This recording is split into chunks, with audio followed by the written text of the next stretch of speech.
C'est barbant. Les antivaleurs sous les fourches codines de nos chroniqueurs. Les antivaleurs sous les fourches codines de nos chroniqueurs. Mamadou, plutôt j'ai dit Mamadou, nous Baldé on s'intéresse à ce père de famille qui a vu son enfant tué à marge des manifestations du FNDC, à l'appel du FNDC des 28 et 29 juillet dernier. Ce père de famille donc est finalement décédé hier selon donc des médias comme le vôtre Guinée Matin. Oui, malheureusement, il a subi un accident et il a perdu sa vie moins de 2 mois après le décès de son fils à Wanindara. On a trouvé une dame dont il n'a pas vu le corps. Non, malheureusement, il n'a pas vu le corps. Justement, on a trouvé une épouse qui ne parvenait pas à contenir son émotion, qui expliquait que son mari, malheureusement, ne parvenait pas, depuis le décès de son enfant, à se tranquilliser. Elle disait que même si on lui préparait à manger et on le lui donnait, il se mettait à pleurer en disant « Je suis là à manger alors que mon fils est encore à la morgue. Je suis incapable de pouvoir récupérer le corps de mon fils. Ouais. Je n'ai même pas la possibilité d'enterrer mon fils. Comment est-ce que moi, je peux croire que je peux l'aider à avoir justice? C'est un souci que la famille avait, et cette dame qui se tordait de douleur, qui était en larmes, expliquait que elle-même, elle souhaitait dans la matinée d'hier que son mari et son fils soient au moins enterrés ensemble. Malheureusement, ça aussi n'a pas été obtenu, puisqu'on sait que les corps sont encore à la morgue, gardés à la morgue. Et vous savez que dans toute la zone, que les autopsies ne sont toujours pas terminées. Dans toute la zone, vous trouverez rarement des familles qui n'ont pas soit un voisin, soit un parent qui a subi une telle épreuve. Vous vous souvenez que sous Alpha Condé, on avait parlé de confiscation de corps parce qu'on disait vouloir faire l'autopsie, et on sait que des résultats n'ont jamais été communiqués dans les familles.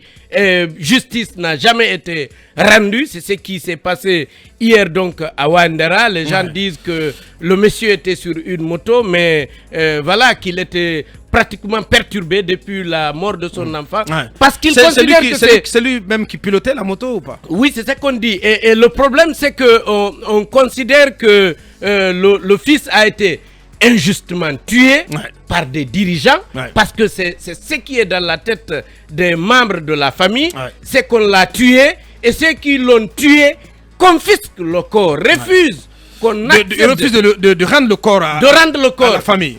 Maintenant, une famille qui dit « Je suis même incapable de récupérer le corps de mon enfant. Comment est-ce que je peux m'attendre à pouvoir lui rendre justice ?» Voilà un souci. Voilà et toute l'équation. Nos dirigeants doivent faire attention à cela. Et vous savez que personne n'est allé. C'est la plus haute autorité qui est arrivée en famille là-bas. C'est le maire de la commune de Ratoma. Voilà, de la commune de Ratoma, monsieur Sako, qui a promis quand même de se battre pour récupérer le corps. Mais voyez la tension qui est là, l'émotion que les gens ont, la frustration. Je pense que nos dirigeants n'ont pas besoin de ça. Je me demande pourquoi. Pourquoi faire ça? Pourquoi? Pour quelle raison? Voilà, franchement, beaucoup de tristesse. Manu, ça veut dire que voilà, le décès, l'accident qui a coûté la vie à ce père de famille, voilà, forcément un lien éventuellement psychologique avec le décès de son fils. Non, mais on ne peut pas du tout déconnecter les deux, parce que on est pour l'essentiel ici des pères de famille. Même si la vie appartient, même si l'âme appartient à Dieu. Évidemment, l'âme appartient à Dieu, mais comme je le disais tantôt, pour l'essentiel ici, on est père de famille. Il suffit de s'imaginer seulement à la place de ce vieux pour comprendre qu'effectivement, il n'y a pas possibilité de déconnecter les deux.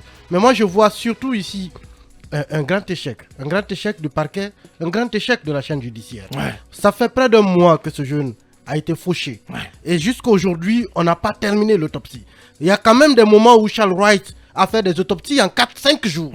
Et ces mêmes équipes ont montré, cette même justice a montré qu'elle pouvait le faire en moins d'une semaine et même sortir les résultats. Voilà un jeune qui a été fauché par balle. Ça fait près d'un mois. Jusque-là, on nous dit que l'autopsie n'est pas terminée. Demain, ça fera exactement un mois. Oui, et l'autopsie n'est pas terminée. Le corps ne peut pas être rendu. Et derrière, le père de famille, évidemment, ne peut pas dormir tranquille. Il ne peut pas manger tranquille.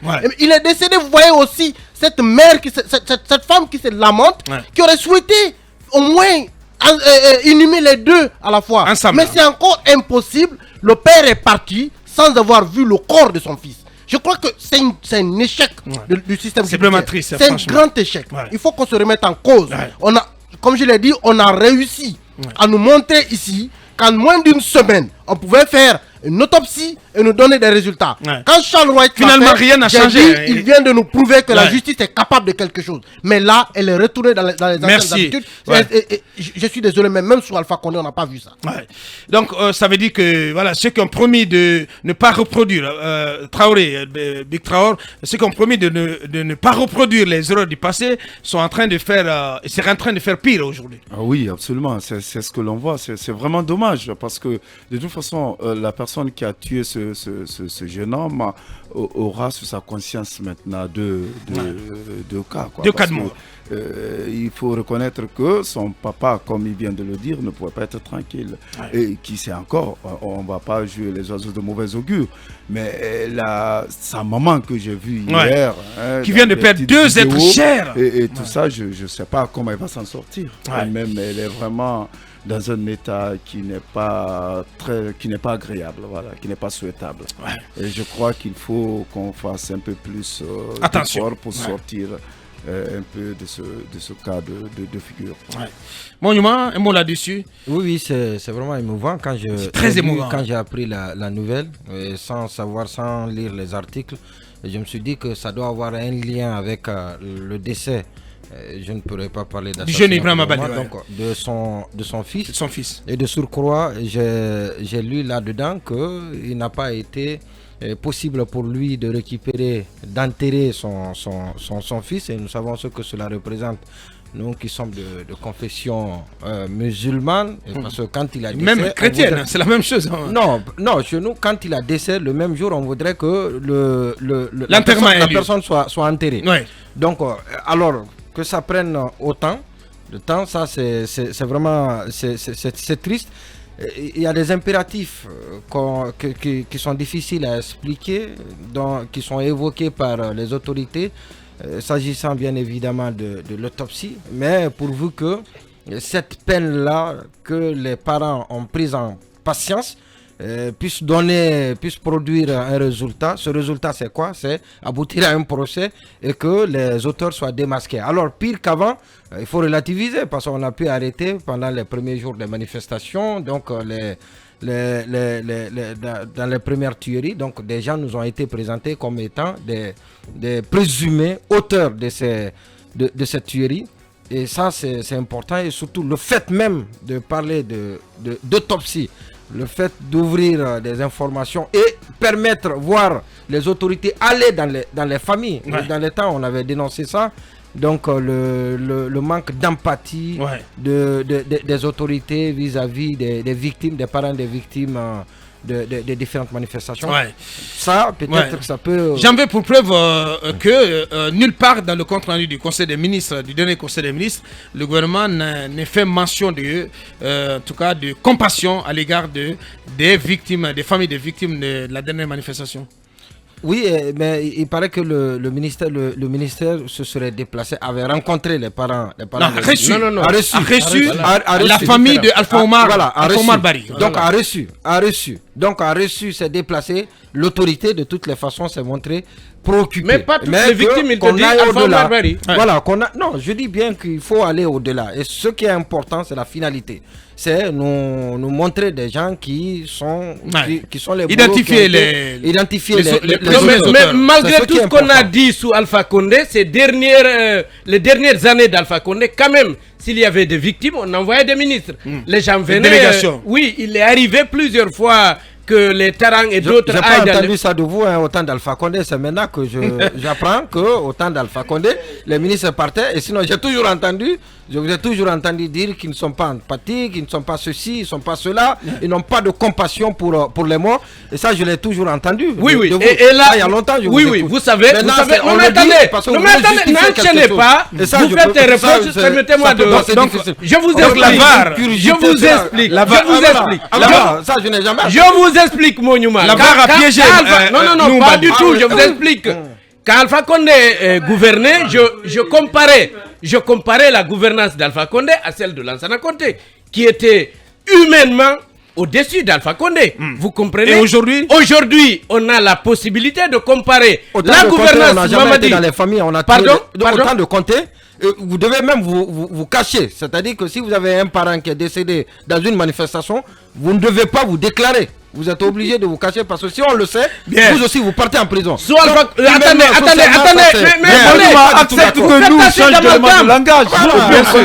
Vous faites assez d'amalgame. Monument, sous Lansana Conté, les leaders étaient très souvent en dehors du pays, sauf les Bamamadou, les rares téméraires comme Bamamadou, Baouri et d'autres qui étaient là. Mais Alpha Condé, il était toujours dehors. Il n'a jamais participé rarement. Oui, parce que la seule où il a assisté, c'était un meeting, c'était pas une manifestation. Les gens font la confusion. Au stade de colère, c'était un meeting, c'était pas une manif. Non, il a organisé beaucoup de meetings. Non, mais j'ai dit qu'il ne pilotait pas, il ne se mettait pas devant. Il ne manifestait pas. C'est pas du tout. Je veux qu'on revienne dans le sujet. Beaucoup de meetings organisés et animés par Alpha Condé. Je veux juste placer ça. Oui, très rapidement. En fait, personne ne souhaite aujourd'hui être à la place de cette pauvre dame. Il y a des âmes qui nous emportent, en fait, qui ne vous laissent pas. Je pense qu'il y a la responsabilité aujourd'hui de la justice, de nos autorités, est engagée vraiment dans cette affaire. Comment vous pouvez laisser une telle situation? Parce qu'il s'agit quand même du jeune qui a été tué, dont les circonstances n'ont pas été encore élucidées par la justice. Ça a pris suffisamment de temps. Le père s'est trouvé dans une situation assez difficile. Je pense qu'on a la possibilité aujourd'hui, grâce à la police scientifique et technique, de traiter les dossiers au niveau de la justice avec un peu plus de célérité. Ça permet aux victimes d'être situées. C'est le même problème aujourd'hui avec les massacres, avec le massacre du 28 septembre. C'est qu'il y a des dossiers avec lesquels ici, on prend suffisamment de temps. La vie guinéenne, la vie humaine est totalement banalisée en Guinée et c'est ce qu'il faut éviter. Je pense, s'il faut reconnaître que Charles Rouet est en train de mener des réformes majeures dans le cadre de la justice, mais l'une des réformes doit porter notamment sur le traitement un peu rapide, accéléré de certains dossiers, notamment les cas de mort, pour situer les responsabilités et que les victimes soient rétablies dans leurs droits. Merci Bassek, on va progresser.